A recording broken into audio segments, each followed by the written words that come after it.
अस्सलाम वालेकुम dear students, मैं आपकी teacher Yusra Asim, assistant professor computer science. आज का लेक्चर स्टार्ट करने से पहले अगर आपने मेरे चैनल को सब्सक्राइब नहीं किया तो काइंडली कर लीजिए और बेल आइकन पर भी क्लिक कर दीजिए। आज का क्वेश्चन है, what is the role of main function used in a C program. हर सी प्रोग्राम में मेन फंक्शन मौजूद होता है। ठीक है, मेन फंक्शन हमेशा प्री प्रोसेसर डायरेक्टिव्स के बाद लिखा जाता है।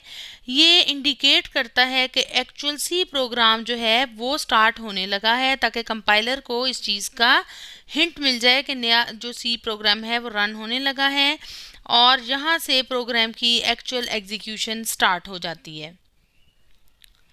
इसको हम लिखते कैसे हैं, वॉइड मेन वॉइड और ब्रैकेट्स आती हैं नीचे और अंदर हम यहाँ पर सी की स्टेटमेंट्स लिखते हैं। इसको हम body of the main function भी बोलते हैं।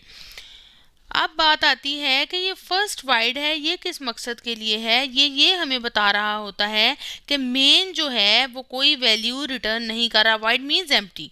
ठीक है, तो मेन का जो फंक्शन है हमें कोई वैल्यू रिटर्न नहीं कर रहा। यहाँ पर आप इंटीजर भी लिख सकते हैं। ठीक है, और अगर आप यहाँ पर इंटीजर लिखते हैं तो उसका क्या मतलब होगा कि मेन का फंक्शन कोई इंटीजर वैल्यू रिटर्न करेगा। अब नेक्स्ट बात आती है सेकंड वाइड की, जो कि पैरामीटर्स के अंदर है। तो ये मेन फंक्शन के आगे क्या शो कर रहा है, ये शो कर रहा है कि मेन फंक्शन आपसे कोई भी इनपुट वैल्यू नहीं ले रहा जब भी उसे एग्जीक्यूट किया जाएगा। ठीक है, कोई भी कीबोर्ड से आपको वैल्यू एंटर नहीं करनी मेन फंक्शन के लिए। ठीक है, प्रोग्राम खुद ब खुद एग्जीक्यूट हो जाएगा। ठीक है, नेक्स्ट बात आती है कि ये जो ब्रैकेट्स हैं, left bracket and right bracket, इनको हम क्या बोलते हैं। जो लेफ्ट ब्रैकेट है वो बता रही होती है कि body of the function start हो गया है और राइट ब्रैकेट बता रही होती है कि body of the main function and हो गया है। इनको हम बोलते हैं डेलीमीटर्स और ये क्वेश्चन आपके शॉर्ट क्वेश्चन के लिहाज से भी इम्पॉर्टेंट है। इसके अलावा ये जितनी भी स्टेटमेंट्स हमने इन ब्रैकेट्स के दरमियान में लिखनी है वो सारी की सारी सी स्टेटमेंट्स होती हैं, जो कि हम सी लैंग्वेज के रूल्स को फॉलो करते हुए लिखते हैं और इसको हम body of the main function बोलेंगे। नेक्स्ट बात आती है कि सी की स्टेटमेंट्स होती क्या हैं। प्रोग्राम की जो स्टेटमेंट होती है वो उसकी बुनियादी इकाई है, फंडामेंटल पार्ट है, फंडामेंटल यूनिट है। ठीक है, किसी भी प्रोग्रामिंग लैंग्वेज का। ठीक है, और हम जो है डिफरेंट स्टेटमेंट्स लिखते ही इसलिए हैं ताकि हम कंप्यूटर को इंस्ट्रक्शन दे सकें कि भाई तुमने ये काम करना है, ये टास्क परफॉर्म करना है। इन ब्रैकेट्स के अंदर आपने सारी की सारी सी जो है प्रोग्राम की स्टेटमेंट्स देनी है अंडर द मेन फंक्शन। ठीक है, बिटवीन करली ब्रैकेट्स।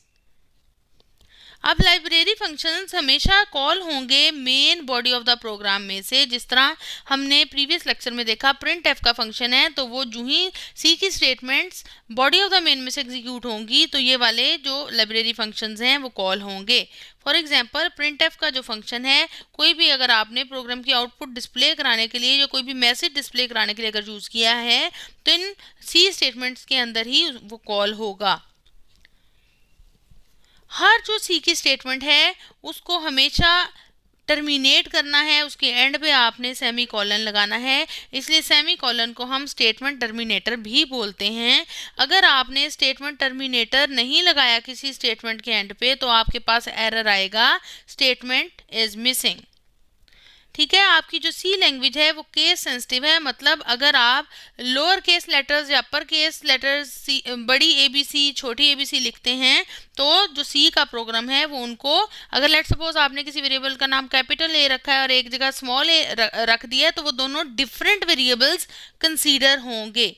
ठीक है, तो आपने वेरिएबल्स के नाम रखते हुए आपने प्रॉपरली इसको चेक करना है कि जो भी आपने आप अपने वेरिएबल का नाम रखा है वो थ्रू आउट द प्रोग्राम एक कंसिस्टेंट हो। ये नहीं है कि ऊपर आपने स्मॉल ए जो है वो इनिशियलाइज करवाया है और नीचे आप प्रिंटिंग में कैपिटल ए प्रिंट करवा रहे हैं, तो उस सूरत में एरर जनरेट होगा।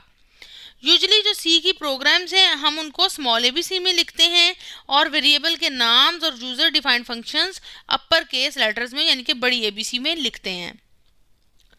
अब इस प्रोग्राम में आप अगर गौर करें तो इसमें दो चीज़ें हम देखेंगे। Two statements are written in the body of the main function. ठीक है, each statement end with the semicolon. ठीक है, आप ये देख लें कि ये प्रोग्राम है, इसकी बॉडी ऑफ द मेन के अंदर ये वाले दो आपके पास लाइंस लिखी गई हैं, दो स्टेटमेंट्स लिखी गई हैं। तो ये सी प्रोग्राम की स्टेटमेंट्स हैं। फॉर एग्जांपल अगर हम ये लिखते हुए हम ये सेमी कॉलन एंड पे जो है ये नहीं डालते तो क्या होगा, स्टेटमेंट मिसिंग का एरर आएगा। और बिल फर्ज हमने प्रिंट एफ का फंक्शन तो मेन में यूज कर लिया, लेकिन हम जो है stdio.h ऊपर इंक्लूड नहीं करवाते तो कौन सा एरर आएगा, क्योंकि आपके कंपाइलर को नहीं पता कि प्रिंट एफ अगर आ जाए तो क्या करना है।